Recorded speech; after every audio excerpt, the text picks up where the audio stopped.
Hi, guys. I just wanted to bring this to everyone's attention since it's election time.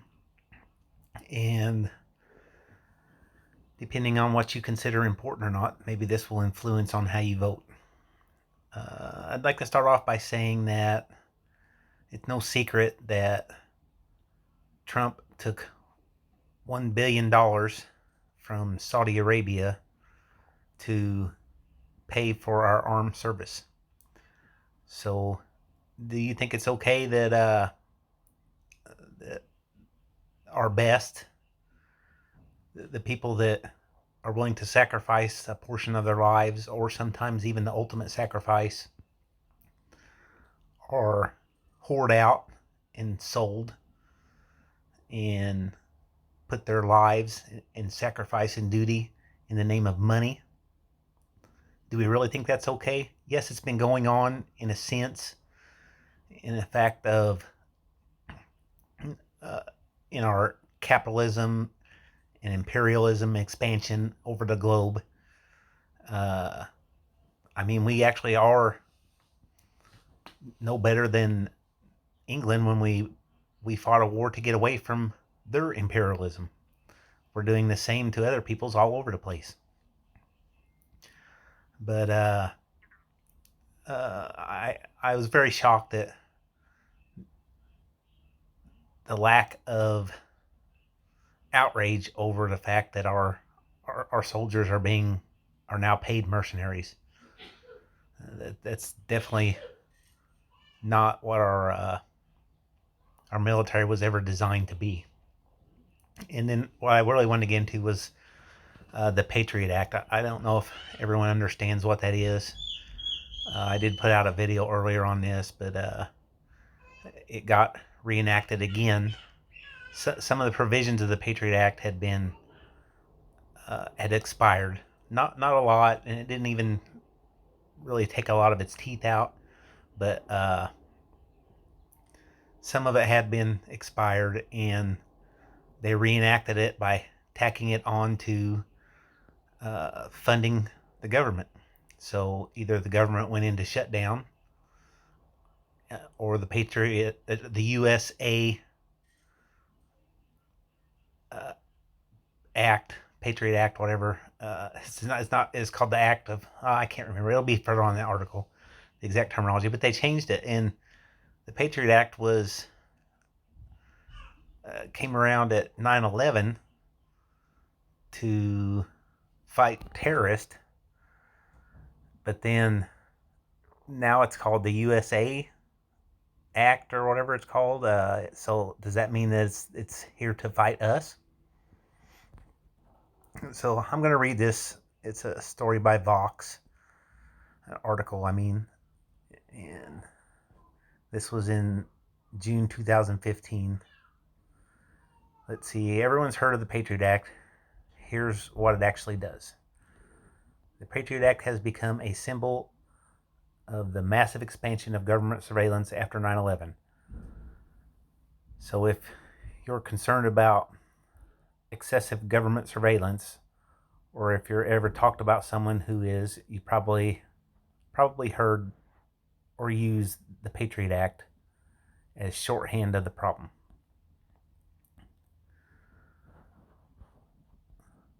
That's not only right. The Patriot Act was a big, broad law, and a lot of it has nothing to do with surveillance, and the government's current surveillance powers are drawn from some parts of the Patriot Act, but also other laws.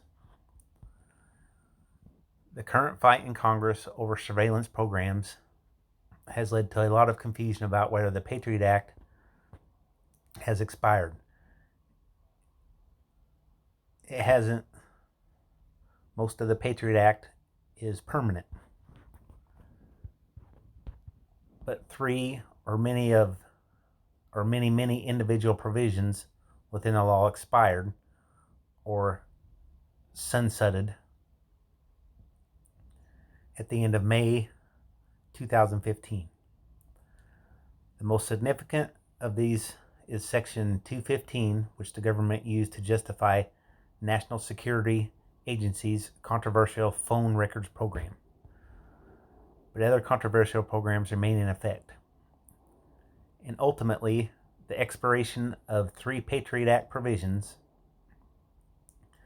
will have only mostly effects in the government's spying powers. Modest effects. Here's what you need to know about the original Patriot Act and 3 expired provisions within it, and the other ways the government can collect Americans' information, not our perceived enemies, whether that's true or not, but our information. What is the Patriot Act? Just weeks after the attack of September 11, 2001, Congress passed the Uniting and Strengthening American by providing appropriate tools required to intercept and obstruct terrorism act, the USA Patriot Act. Over the course of the bill's existence, most journalistic outlets have given up on the all caps Patriot because it's dumb and looks like something out of Marvel Comics universe. The bill passed overwhelmingly. That tells you a lot right there, right? Only one senator, Russ Feingold, Wisconsin, voted against it. So we had one honest senator that cared about limited government powers. The Patriot Act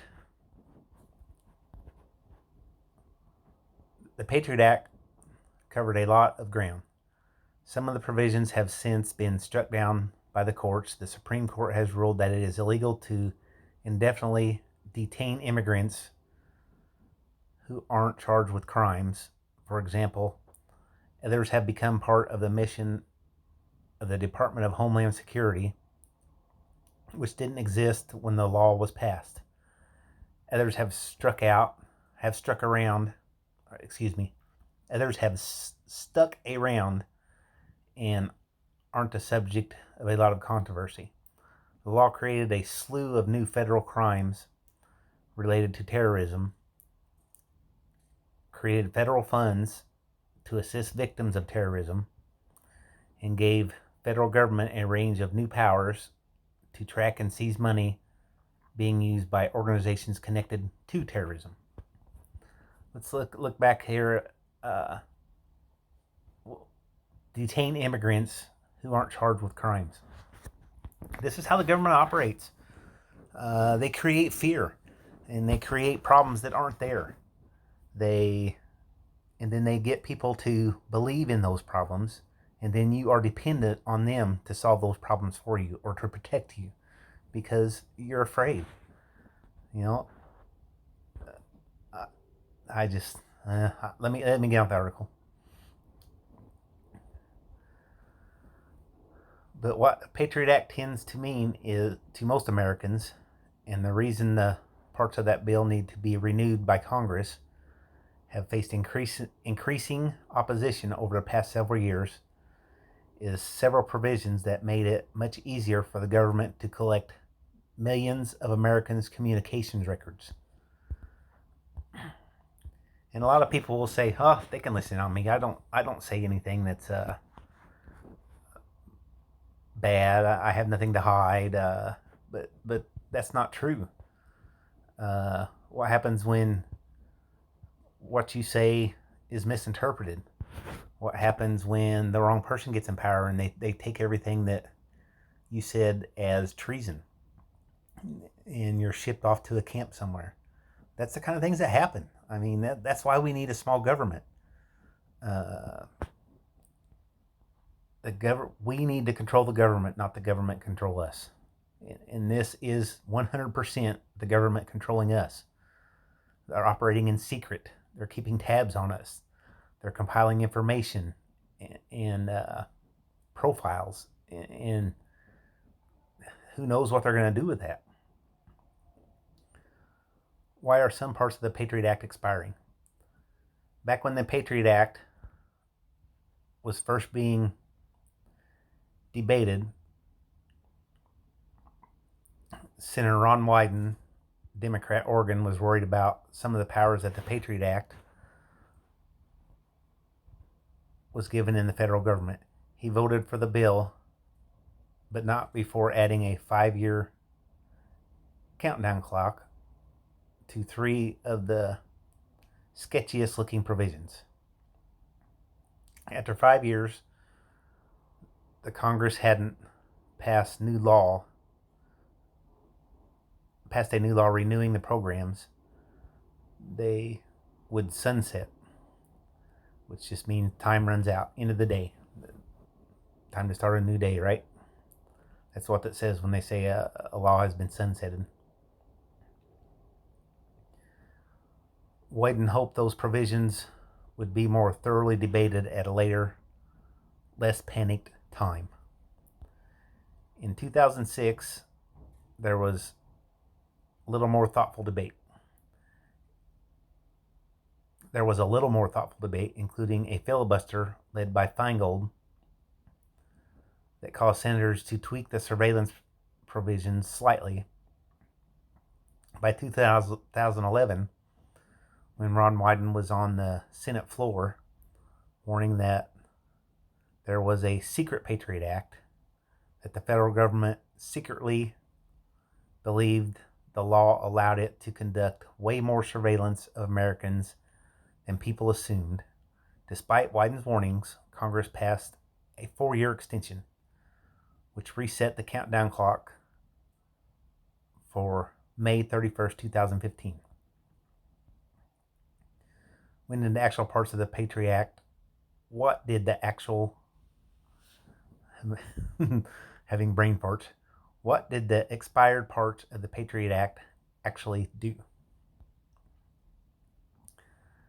The parts of the law that expired in the end of May covered 3 of the most controversial programs for domestic and international surveillance. The one that you most likely have heard of is Section 215, which was officially called Business Records Provision, to give the government broad power to ask businesses for their records relating to someone who might have been involved in terrorism. For example, if the FBI had been tracking Timothy McVeigh before the Oklahoma bombing, it might have learned from business records that he retained a truck and bought a truckload of fertilizer. When the Patriot Act was first passed, 215 came under some mild criticism. Excuse me. Came under some mild criticism because of fears that the government would force public libraries to turn over someone's browsing records. Remember libraries? But in 2013, documents leaked from former government contractor Edward Snowden, remember him? Revealed that the government had been collecting phone records of every single customer of phone companies, including Verizon, and it was using Section 215 as the justification that made it legal. What was the NSA Phone Records program? The Snowden leaks put Section 215 in the center of a renewed controversy about government surveillance of Americans, which ultimately led to the current legislative fight. But 2 other less discussed provisions have also expired. The roving wiretap provision, Section 206, allows the government to tap every device a person uses, landline, cell phone, laptop, etc., with just one approval from the famously permissive Foreign Intelligence Surveillance Court. Famously permissive. So what that says is they basically they go to this secret court and say, I need to tap this person's phone, all of their stuff, and the court's going to say, okay. Foreign Intelligence Surveillance Court. And the Lone Wolf Provision, Section 207, allows the government to surveil someone who might be engaging in international terrorism, even if he is not actually connected to any terrorist group. And see, this all sounds like, oh yeah, they're out there trying to stop terrorists. But they're not out there trying to stop terrorists. They're out there trying to control everything. And they're creating terrorists. When we drone strike people, you don't think that's gonna get retaliation from us? Uh, I don't know. I need to stick to the article. Have any of these provisions actually prevented terrorist attacks? The Obama administration says the Section 215 in particular has been extremely helpful in terrorism investigations, but when the government's Privacy on Civil Liberties Oversight Board reviewed program in January 2014, that is not what it found. Emphasis added. And it's not just Democrats, it's not Republicans, it's the government now, in the state the government is in. As I said earlier, we need to control the government. The government does not need to control us. Where the telephone records collected by the NSA under its Section 215 program have provided value, they have also done some preliminary in two ways. The first is by offering additional leads regarding the contacts of terrorism suspects already known to investigators, which can help investigators confirm suspicions about the target of an inquiry or about persons in contact with the target. But our review suggested that Section 215 program offers little unique value here, instead largely duplicating the FBI's own information gathering efforts. The second is by discriminating that known foreign terrorism suspects do not have U.S. contacts, or that known terrorist plots do not have U.S. nexus. We have not identified a single instance involving a threat to the United States in which the telephone records program made a concrete difference in the outcome of a counterterrorism investigation. Moreover, we are aware of no instance in which the program directly contributed to the discovery of a previous unknown terrorist plot or the disruption of a terrorist attack. Let that sink in. This hasn't helped anything, but they're still doing it. And they defend it, and they spend millions and millions of dollars on it. Why? What are they really getting out of it? Seems like misdirection to me. And we believe that in only one instance over the past 7 years has the program arguably contributed to the identification of an unknown terrorist suspect.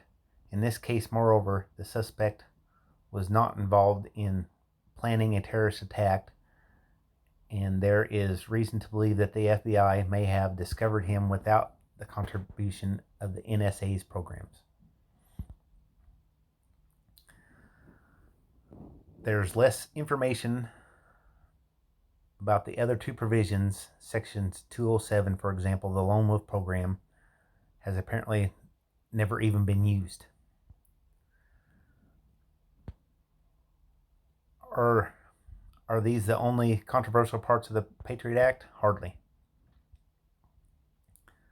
They're just the ones that Congress put the countdown clock on when it passed the original law. In 2015, since the Patriot Act has passed, Congress and the public have realized that the federal government is using all sorts of provisions to justify surveillance. The most controversial permanent program under the Patriot Act is the National Security Letters Program, which lets the government demand communication records and telecom companies without even going through the surveillance court or approval first. National security letters have been used extremely broadly, and some privacy advocates have pointed out that they could simply replace some of the powers the government lost at the end of May, as Julian Sanchez of the Cato Institute wrote last month. The FBI didn't even bother using 215 for more than a year after the passage of the Patriot Act. In at least one case, when the secret court refused an application for journalist records on First Amendment grounds, the Bureau turned around and obtained the same data using national security letters. I don't know, I just don't understand why we keep allowing them to pass this. They're spying on journalists. I guess to some people they don't find that alarming, but considering all the things that's happening today, maybe you should. In this day and age, right? And the Patriot Act isn't the only law that has led to problematic surveillance programs. Does the NSA have other controversial powers besides those in the Patriot Act? What is the USA Freedom Act? That's what I was trying to remember earlier on when I started the article. Most members of Congress who want to scale back government surveillance, scale it back, not get rid of it, just scale it back, have decided that the best way to fix the Patriot Act is to let surveillance programs continue, but put serious restrictions on how they can be used. I get so frustrated that these are the people that we're entrusting our freedoms to.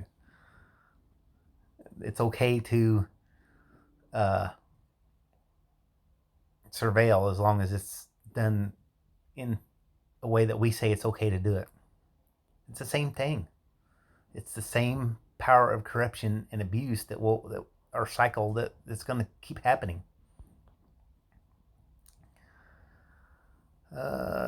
Let's see. Most members of Congress who wanted to scale back. That's the purpose of the USA Freedom Act. Its official name is the USA Freedom Act. Uniting and strengthening Americans by fulfilling right and ending eavesdropping, Dragnet Collection, and Online Monitoring Act. That is even stupider than the USA Patriot Act. That sounds like something out of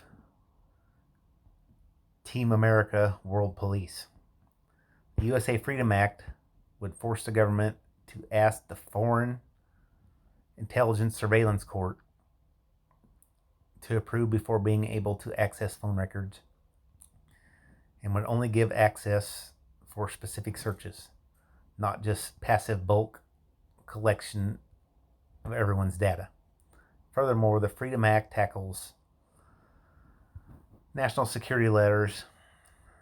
It would hold some of the same standards that request under Section 215 meet, so that the government couldn't use the letters to get data they were banned from getting through the courts. And it would force the surveillance court, which currently operates completely in secret, to publish data about its major decisions. Again, it operates completely in secret, and it has to publish its major decisions. Who's going to decide who's major? I mean, it's just that there's so much room for corruption.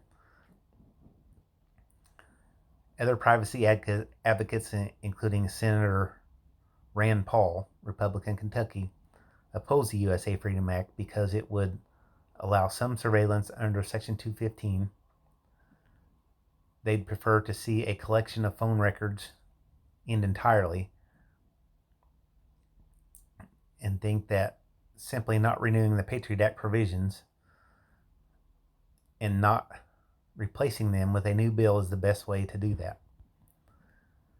Other advocates disagree, using national security letters as an example of how government can just use other routes to get the same amount of data.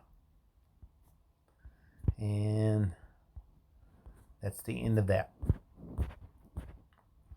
So, if you stuck with me through all this and found it interesting, would love to hear your thoughts and opinions on it. I welcome everyone's opinion. And please like and subscribe if you haven't already. And please have a nice day. Bye.